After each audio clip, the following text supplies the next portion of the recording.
Good morning बच्चों, फिर से स्वागत है आपका आपके प्यारे से चैनल फिजिका सोसाइटी के अंदर। और आज हम बात करने वाले हैं हमारे सिंपल पेंडुलम की, और हम उसको ट्रीट करेंगे as a linear harmonic oscillator. Linear का मतलब क्या होता है? देखो, जब आप एक्स एक्सिस पे सिर्फ एक सिंगल लाइन पे आपका पार्टिकल ऑसिलेट कर रहा है, तो सिंगल लाइन पे जब हमारा पार्टिकल ऑसिलेट करता है तब हमारी जो वेरियस टर्म्स इन्वॉल्व हैं, जैसे कि हमारा एक्सेलरेशन कितना होता है उस time minus omega square x होता है। और इसी तरीके से एक्स की जो पोजीशन थी हमारी, हम उसको रिप्रेजेंट करते थे x is equal to a sine omega t plus delta. Velocity was a omega cos omega t plus delta, and time period was 2 pi upon omega, और you may also write it as 2 pi root under क्या लिखोगे, के upon m. ठीक है, और frequency जो आई थी हमारी that was 1 upon 2 pi root under k upon m. ठीक है, तो तो के नीचे लिखा है ना मैंने, देखो। यस, वेरी गुड, आप ध्यान दे रहे हो, इसका मतलब very good. T is equal to क्या होता है, 2 पाई अपॉन ओमेगा। ठीक है, होता है। और ओमेगा की वैल्यू जब हम निकालना चाहते हैं तो कैसे निकालते हैं? देखो, ओमेगा की वैल्यू निकालने के लिए आपका जो एक्सेलरेशन है that is minus omega square x, और ये आपका एफ अपॉन एम के बराबर होना चाहिए। और एफ कितना है हमारा, माइनस के एक्स अपॉन एम होता है। यहाँ से नेगेटिव कैंसिल हो गया, एक्स से एक्स कैंसिल हो गया, तो यहाँ से ओमेगा की वैल्यू क्या आएगी आपके पास, root under k upon m. ठीक है, तो जब आप के अपॉन एम ओमेगा की जगह सब्सटीट्यूट कर रहे हो, के आपका नीचे आएगा, एम ऊपर जाएगा। ठीक है, समझ में आई ये चीज? तो ये आपका जब पार्टिकल किस तरीके से ऑसिलेट कर रहा था, जब आपका पार्टिकल एक सिंगल डायमेंशन में एक्स के अलोंग ऑसिलेट कर रहा हो, तो आपकी पोजीशंस आप किससे रिप्रेजेंट करते हो, एक्स से। ठीक है, तब आपकी ये जो इक्वेशंस हैं ये सारी वैलिड होती हैं। ठीक है, नाउ हमारा जो सिंपल पेंडुलम है उसको हम ट्रीट करना चाहते हैं as a simple harmonic oscillator, जो कि लीनियर हार्मोनिक ऑसिलेटर के तौर पे। ठीक है, तो हम कैसे कर दें जरा देखते हैं। जब आपका पेंडुलम ऑसिलेट करता है, देखो, तो उसकी जो पोजीशंस हैं, कल हमने किया था इसको treat as an angular harmonic oscillator. That means आपकी जो पोजीशंस हैं आप उसको थीटा एंगल की टर्म्स में रिप्रेजेंट कर रहे थे, और हमने जो हमारा फंक्शन बनाया एंगुलर पोजीशन का that was theta is equal to theta not sine omega t plus delta. ठीक है, अब हम इसको ट्रीट करना चाहते हैं as a linear harmonic oscillator, कि हम इसको एक इस एक्सिस पे ही दिखाना चाहते हैं। तो इसके लिए हम क्या करेंगे, देखो, हम क्या मान लेंगे कि ये जो पार्टिकल एसएचएम एग्जीक्यूट कर रहा है, इसका जो एम्पलीट्यूड है दैट इज वेरी स्मॉल। और स्मॉल क्यों मान रहे हैं, सो दैट हम जो ये डिस्प्लेसमेंट लेंगे इसकी फ्रॉम मीन पोजीशन, जिसको हम लीनियर डिस्प्लेसमेंट के तौर पे ट्रीट कर सकते हैं फिर, क्योंकि जब आपका पेंडुलम ऐसे है, ठीक है, और ये जब ऑसिलेट कर रहा है थोड़ा थोड़ा, तो इसका मतलब जो आपकी आर्क है उसकी लेंथ, और वो आप एक स्ट्रेट कर्व बना सकते हो। वैसे अगर देखो, इसको मैं क्या बनाता हूँ, दूर तक लेके जाता हूँ, तो ये पार्टिकल यहाँ है, तो ये क्या बनेगी, एक कर्व बने, ये आर्क बन गई। और आर्क कैसी होती है, गोल होती है। लेकिन जब आपका एम्पलीट्यूड छोटा है तो आपका जो एक्स है उसको आप एक स्ट्रेट लाइन मान सकते हो। ठीक है, आर्क का एक छोटा पोर्शन एक स्ट्रेट लाइन की तरह बिहेव कर सकता है, इसीलिए हम इसको एम्पलीट्यूड को छोटा मान लेंगे, और हमारी जो जनरल इक्वेशंस हैं उनसे इक्वेट करके देख लेंगे। चलो, पहले जो हमारी जनरल इक्वेशन है एक्सेलरेशन के लिए, वो क्या है, अभी हमने रिसेंटली लिखा, acceleration should be equal to minus omega square x. ठीक है, तो आपका जो फोर्स होता है हम उसको कैसे लिखते हैं, मास इनटू एक्सेलरेशन। ठीक है, तो मास इनटू एक्सेलरेशन, तो मास, सपोज जो पार्टिकल हमारा बॉल जो एसएचएम में एग्जीक्यूट कर रही है उसका मास है स्मॉल एम, तो mass into d2x by dt2 लिख सकते हैं इसको। और हमारा जो फोर्स है जो कि एसएचएम इसमें एग्जीक्यूट कर रहा है, तो वो कितना होता है हमारा, m इंटू जी साइन थीटा। कल किया था हमने, डायग्राम बनाया था अच्छे से, जरा इसमें बना देते हैं डायग्राम। ठीक है। इस पे अगर mg वेट लग रहा है तो इसका एक कंपोनेंट mg साइन थीटा जो कि मीन पोजीशन की तरफ लगता है, ठीक है, और एक कंपोनेंट इधर लगेगा जो mg cos थीटा, ये वाला एंगल आपका थीटा हो जाएगा। क्लियर है ये चीज? तो आपका जो फोर्स है वो कितना है, -mg साइन थीटा है।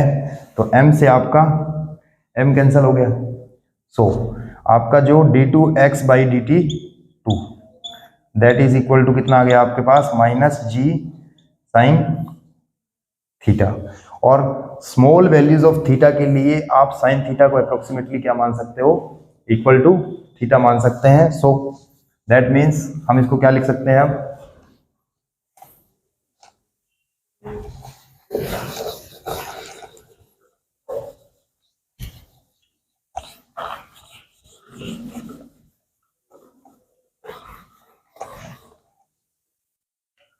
तो यहां से जरा देखो, हमारी जो लेंथ ऑफ दी थ्रेड होती है दैट इज L, हम उसको कंसीडर करते हैं एज L, और इसको हम क्या मान रहे हैं, x। तो दैट मीन्स आपका जो साइन थीटा है, ठीक है, या आप कह सकते हो that is approximately equal to theta for small values of theta. तो दैट मीन्स आपका जो थीटा की वैल्यू है दैट इज, साइन थीटा की वैल्यू कैसे लेते हो आप, perpendicular upon hypotenuse, that means x upon L। तो इस इक्वेशन में हम क्या कर सकते हैं, हमारे d2x upon dt2 that can be written as -g into x upon L, लिख सकते हैं इसको, ठीक है। और आपका जो ये एक्सेलरेशन होता है ये किसके बराबर होता है, -ω2x के बराबर। लीनियर सिंपल हार्मोनिक मोशन में आपका एक्सेलरेशन कितना होता है, -ω2x that is equal to -g/L into x आ गया। तो दैट मीन्स जब हम वैल्यू निकालेंगे इक्वेट करके तो ओमेगा की वैल्यू कितनी आ गई इस केस में, √g/L, ठीक है। तो इस केस में हम क्या कर सकते हैं, अभी ओमेगा की वैल्यू मिल गई तो बाकी जो भी हमारी रेलेवेंट टर्म्स हैं like time period, like frequency, वो हम इजीली निकाल सकते हैं इससे। देखो t इज इक्वल टू 2π/ω, तो ओमेगा की वैल्यू डाल दो, g नीचे आ जाएगा, L ऊपर आ जाएगा, ये आपका आ गया time period for a simple pendulum. हमने अब इसको कैसे ट्रीट किया, लीनियर हार्मोनिक ऑसिलेटर के तौर पे। सो फ्रीक्वेंसी कितनी हो जाएगी इसकी, 1/2π √g/L, उल्टा हो जाएगा because frequency is 1/t, 1 time period, okay. So इस तरीके से हम एक सिंपल पेंडुलम को ट्रीट कर सकते हैं as a linear harmonic oscillator, अगर हम उसके पार्टिकल को थोड़ा सा एम्पलीट्यूड जो है उसका छोटा रखें, ठीक है, जो एंगुलर पोजीशंस है उसकी नज़दीक ही रखें, एंगल की वैल्यू छोटा। अब इसमें एक चीज़ कुछ लोगों को शायद जनरली कन्फ्यूजन होता है, ठीक है, कि हम थीटा की छोटी वैल्यूज़ के लिए हम साइन थीटा को थीटा के बराबर क्यों मानते हैं। चलो जो लोग ऑनलाइन देख रहे हैं जरा सोच के देखें, कभी आपने करके देखा हो, ऐसा करके देखा कभी, या सीधा मान लेते हो कि चलो टीचर ने बोल दिया तो होता ही होगा, टीचर कौन सा गलत बोल रहा है, टीचर ने भी कहीं किताब से पढ़ के आपको बताया होगा। करके देखा कभी साइन थीटा थीटा के बराबर क्यों होता है, टेंजेंट थीटा के केस में भी यही चीज होती है, ठीक है। साइन थीटा आपका अप्रोक्सीमेटली इक्वल टू थीटा होता है फॉर स्मॉल वैल्यूज। क्यों होता है जरा देखना ध्यान से, जब आप थीटा को रेडियंस में काउंट करते हो, पहले डिग्री में काउंट करके देखो जरा, साइन ऑफ 1 डिग्री, क्या आप इसको 1 लिख सकते हो, साइन की मैक्सिमम वैल्यू ही 1 होती है, तो आपका 1 डिग्री पे ही 1 हो गया, तो इसका मतलब तो चल गया काम। ये ऐसा पॉसिबल नहीं है, तो जरा रेडियंस में लेके देखो, रेडियन में जब आप देखो एंगल को लिखते हो तो 1 रेडियन एंगल जो होता है that is equal to approximately 57 degree, कुछ मिनट्स होते हैं 14 मिनट्स या कुछ ऐसा, ठीक है, अबाउट 21 सेकेंड्स के आसपास होता है शायद, ठीक है, आप इसको कैलकुलेट भी कर सकते हो, ठीक है, इतने के बराबर होता है 1 रेडियन। तो अगर आप छोटी वैल्यूज है इसका मतलब क्या है, 1 रेडियन का मतलब होता है कि आपका जो जितनी रेडियस है आपके सर्कल की उतनी ही आर्क जो एंगल सबटेंड करती है सेंटर पे, ठीक है। वन रेडियन किसको बोलते हैं? When an arc of length equal to radius subtends an angle at centre, वो हमारा क्या होता है? 1 रेडियन। समझ में आई बात? तो ये तो एंगल लगभग 57 डिग्री का है। तो छोटा एंगल होने का मतलब कुछ इतना सा होगा, ज़्यादा से ज़्यादा इतना होगा, यानी रेडियंस में जब आप इसकी वैल्यू ले रहे हो तो 1 जो ये आएंगी कुछ पॉइंट, मान लो इसका कुछ 60th पार्ट होगा, इसका कुछ 50th पार्ट होगा, ऐसे ही होंगे। तो ये अबाउट 1/50 रेडियंस आ गया, 1/60 रेडियंस आ गया, ऐसे 1/40 आ गया। तो ये जो एंगल्स हैं, ये जो वैल्यूज जब आप निकाल के देखो पॉइंटों में आएंगे कुछ, और साइन की वैल्यूज भी इसके बराबर ही आएंगे। समझ में आ गई बात? तो इस तरीके से जब हम रेडियन में बात कर रहे हो तो हमारी वैल्यूज इक्वल होती है। समझ में आ गई ये चीज?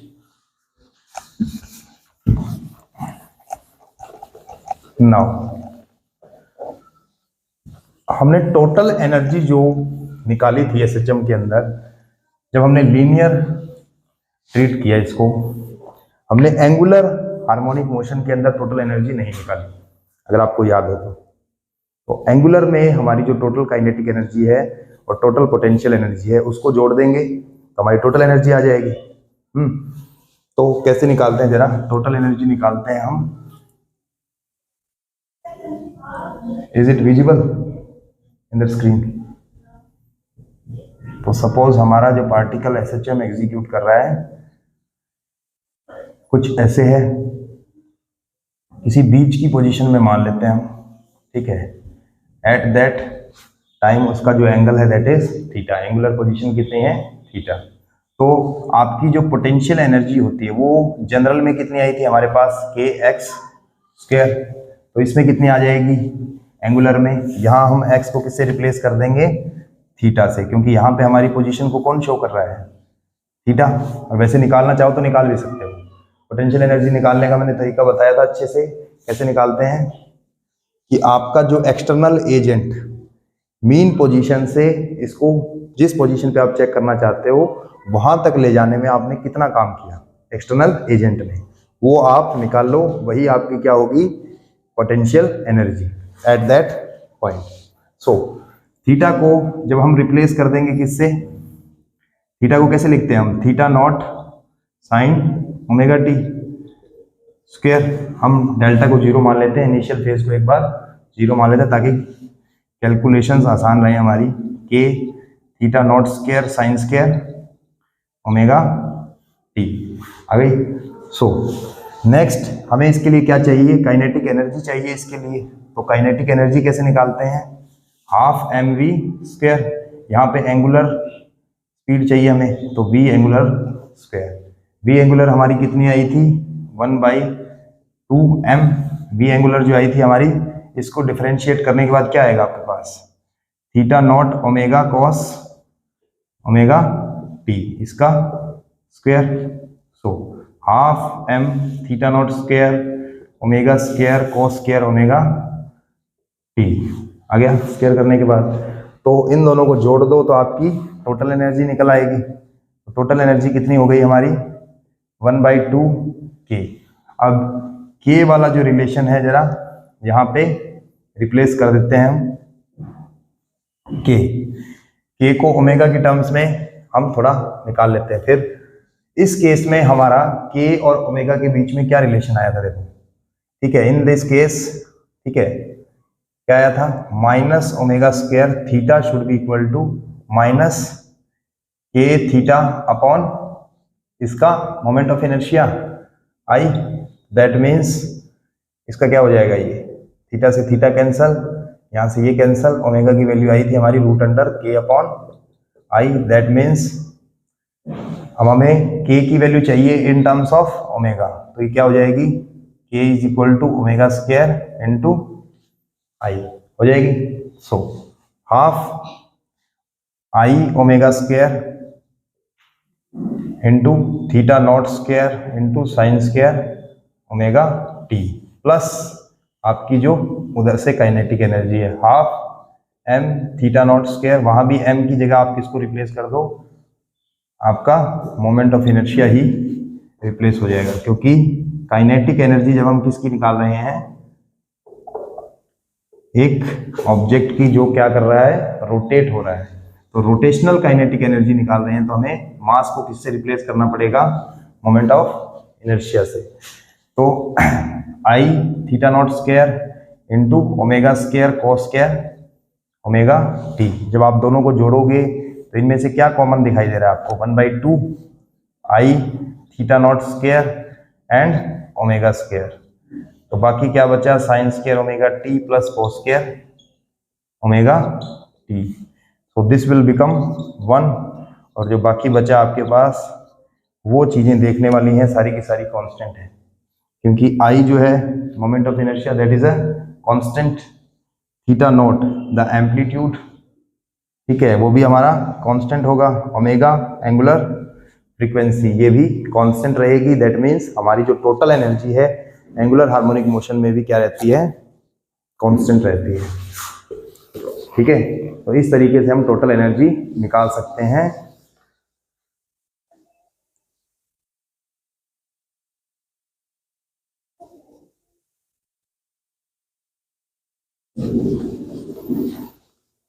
Now the next topic that we are going to discuss is about, क्या हमने फिजिकल पेंडुलम कर लिया था इससे पहले, इसमें नहीं किया है। So now the next topic is physical pendulum. Physical pendulum में और हमारे जो सिंपल पेंडुलम में क्या डिफरेंस होता है, जरा पहले ये देख लेते हैं हम। देखो, सिंपल पेंडुलम का मतलब होता है कि आपने एक ऑब्जेक्ट को किसी धागे से या किसी रस्सी से एक पॉइंट पे बांधा हुआ है और वो ऑसिलेट करने के लिए फ्री है अपनी मेन पोजीशन पे। नाउ एक फिजिकल पेंडुलम क्या होता है कि कोई एक फिजिकल ऑब्जेक्ट है किसी रैंडम शेप का, और उसको आपने क्या कर दिया, एक एक्सिस प्रोवाइड कर दिया जिसके अलोंग वो ऐसे मूव करने के लिए फ्री है, ठीक है। यहाँ का फ्रिक्शन क्या है, इस एक्सिस का 0 है। जैसे कि आप सोच के देखो कि आपने एक ऐसे कील गाड़ रखी है अपनी दीवार के अंदर, अब उसमें आपने क्या किया, घड़ी को टांगा, क्या किया, घड़ी को टांगा। अब वो घड़ी जो है फ्री है इधर से इधर घूमने के लिए, तो सबसे पहले वो क्या कोशिश करेगी, घड़ी या कोई भी फिजिकल ऑब्जेक्ट का जो वेट होता है वो हमेशा उसके किस पे लगता है, सेंटर ऑफ मास पे। अगर इसका सेंटर ऑफ मास यहाँ है तो जो भी इसका वेट लग रहा होगा m/g वो किधर लग रहा होगा, इसके सेंटर ऑफ मास पे। और अगर ये सेंटर ऑफ मास आपके एक्सिस की लाइन के अंदर है तो दैट मीन्स ये रेस्ट पे रहेगा, क्योंकि दोनों एक ही लाइन के अंदर है। लेकिन अगर ये आपका सेंटर ऑफ मास अगर आप थोड़ा साइड में शिफ्ट कर देते हो, सपोज आपने इस ऑब्जेक्ट को क्या कर दिया, थोड़ा सा ऐसे इधर शिफ्ट कर दिया, घड़ी आपने थोड़ी सी टेढ़ी ऐसे इधर टांग दी, तो अब इसका सेंटर ऑफ मास किधर चला गया, थोड़ा इधर चला गया। तो इस सेंटर ऑफ मास पे mg वेट नीचे लग रहा होगा, तो ये क्या करेगा, इसको इधर लाने की कोशिश करेगा, इस फोर्स का एक component mg sine theta. Similarly जैसे पहले लग रहा था वैसे ही अब की बार भी कौन सा कंपोनेंट आएगा, mg साइन थीटा। ये कैसे, क्योंकि जब आप एंगल बनाओगे, ये सपोज थीटा आपकी एंगुलर पोजीशन है, तो फिर से वही एंगल्स आ रहे हैं, ये एंगल थीटा हो जाएगा, ये mg है, ये mg कोस थीटा इधर वाली साइड कंपोनेंट हो जाएगा, ठीक है, mg साइन थीटा इधर हो जाएगा, ठीक है ये चीज। नाउ अब की बार जब हम इसको ट्रीट करते हैं तो कैसे करेंगे, जरा देखते हैं। तो फिजिकल पेंडुलम के केस में क्या होता है, देखो कि आपका जो टॉर्क है, सबसे पहले हम क्या करते हैं, टॉर्क निकालते हैं, ठीक है। टॉर्क कितना आ जाएगा इसका, r क्रॉस f आ जाएगा, यानी कि r into F into sine theta, यानी कि r कितनी है आपकी, ये वाली जो रेडियस बोलते हैं, और इस रेडियस को हम क्या बोलते हैं एक्चुअली में, रेडियस ऑफ गायरेशन, ठीक है। रेडियस ऑफ गायरेशन का मतलब क्या होता है, सेंटर ऑफ मास से आपका जो एक्सिस की डिस्टेंस कितनी है, ठीक है, जिस एक्सिस पे ऑब्जेक्ट रोटेट हो रहा है। तो इसको हम सपोज L से ही मान लेते हैं, सपोज ये L है, और आपका F जो है कितना लग रहा है, m/g और इंटू साइन थीटा। तो ये टॉर्क ही आपका रिस्पॉन्सिबल है किसके लिए, आपकी ऑसिलेशन के लिए। तो according to our angular simple harmonic motion, जो आपका एंगुलर एक्सेलरेशन अल्फा है, that should be equal to minus omega square theta, ठीक है। और अल्फा वैसे कितना होता है, टाउ अपॉन आई के बराबर होता है, और टाउ हमारा कितना आया, mgl sine theta upon I आ जाएगा, एक्सेलरेशन अगर हम लिखना चाहते हैं तो, ठीक है। तो छोटी वैल्यूज के लिए ही क्या होता है, हमारा SHM एग्जीक्यूट करता है हमारा सिंपल पेंडुलम। तो छोटी वैल्यूज के लिए साइन थीटा आपका क्या बन जाएगा, mgl थीटा बन जाएगा। यहाँ पे आई एज इट इज, क्योंकि इस केस में आप आई जो होता है फिजिकल पेंडुलम का मोमेंट ऑफ इनर्शिया, आप सिंपली सीधा नहीं बता सकते हो जब तक आपको उसकी पर्टिकुलर शेप नहीं पता हो कि सर्कल है कैसी डिस्क है, ठीक है। तो इसीलिए हम सिर्फ इसको आई ही रखेंगे। तो यहाँ से हमें ओमेगा की वैल्यू, ये देखो नेगेटिव होगा। नेगेटिव क्यों होगा, क्योंकि ये आपकी जो एंगल पॉजिटिव है राइट साइड में। एंगल कैसे मेजर करते हैं, एंटी क्लॉकवाइज डायरेक्शन में। एंटी क्लॉकवाइज डायरेक्शन में एंगल क्या होता है, पॉजिटिव। तो यहाँ से देखो जरा, जब आप इधर से इधर जा रहे हो तो एंगल क्या है, पॉजिटिव, और आपका जो फोर्स लग रहा है वो किधर है, नेगेटिव की तरफ, अपोजिट डायरेक्शन में है। तो इसीलिए ये नेगेटिव होगा आपका एंगुलर एक्सेलरेशन। तो यहाँ से आपके पास ओमेगा की वैल्यू मिल गई, क्या आ जाएगी, omega is equal to root under mgl upon I. तो यहाँ से आप सिंपली फिर से टाइम पीरियड निकाल सकते हो, 2 pi upon omega, that means 2 pi upon root under mgl नीचे आ जाएगा, आई ऊपर चला जाएगा। और सिंपली आप क्या कर सकते हो, यहाँ से फ्रीक्वेंसी भी निकाल सकते हो 1 upon t, that means 1 upon 2 pi root under mgl upon I. आ गया समझ में।